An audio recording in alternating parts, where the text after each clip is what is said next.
Halo teman-teman, Assalamualaikum warahmatullahi wabarakatuh. Kembali lagi bersama kami kelompok 1 kelas D, Praktikum Analisa Formasi Kuantitatif. Pada praktikum kali ini, kami akan membahas mengenai argentometri. Argentometri atau titrasi pengendapan adalah titrasi yang melibatkan pembentukan endapan dari garam yang tidak mudah larut antara titran dan analit. Hal pertama yang diperlukan adalah pencapaian keseimbangan pembentukan yang cepat setiap kali titran ditambahkan pada analit. Tidak adanya interferensi yang mengganggu titrasi dan titik akhir titrasi yang mudah diamati.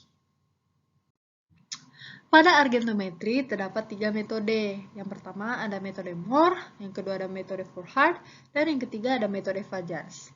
Pada metode Mohr digunakan untuk menetapkan kadar klorida dan bromida dalam suasana netral dengan penambahan larutan standar perak nitrat dan penambahan K2CH4 sebagai indikator.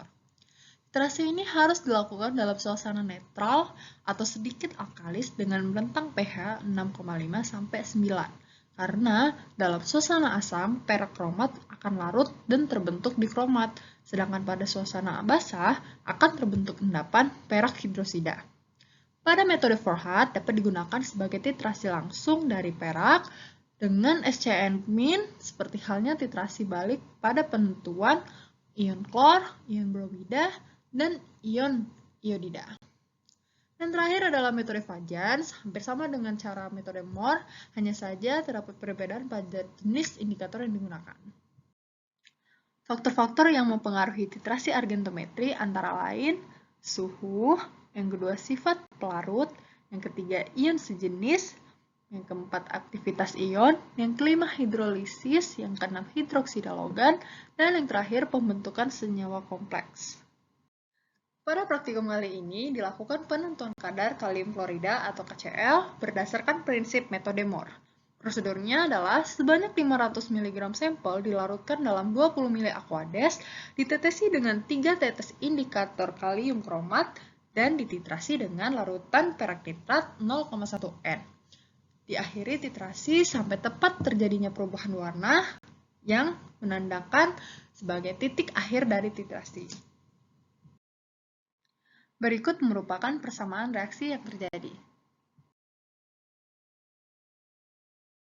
Yang akan kita gunakan ada kuret, kemudian ada MMR, ada corong, ada gelas beker, ada gelas ukur, ada pipet tetes, kemudian kita menggunakan kalium kromat, ya, indikator kalium kromat, kemudian aquades, kemudian kita menggunakan AgNO3, ini menggunakan merupakan larutan bakunya, kemudian sampel yang akan kita uji pada argentometri ini adalah NaCl yang terdapat dalam suatu sampel atau terdapat dalam infus.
volume Ag03 atau perak nitrat yang dibutuhkan untuk mendapatkan titik akhir filtrasi yang ditandai dengan perubahan warna endapan merah bata.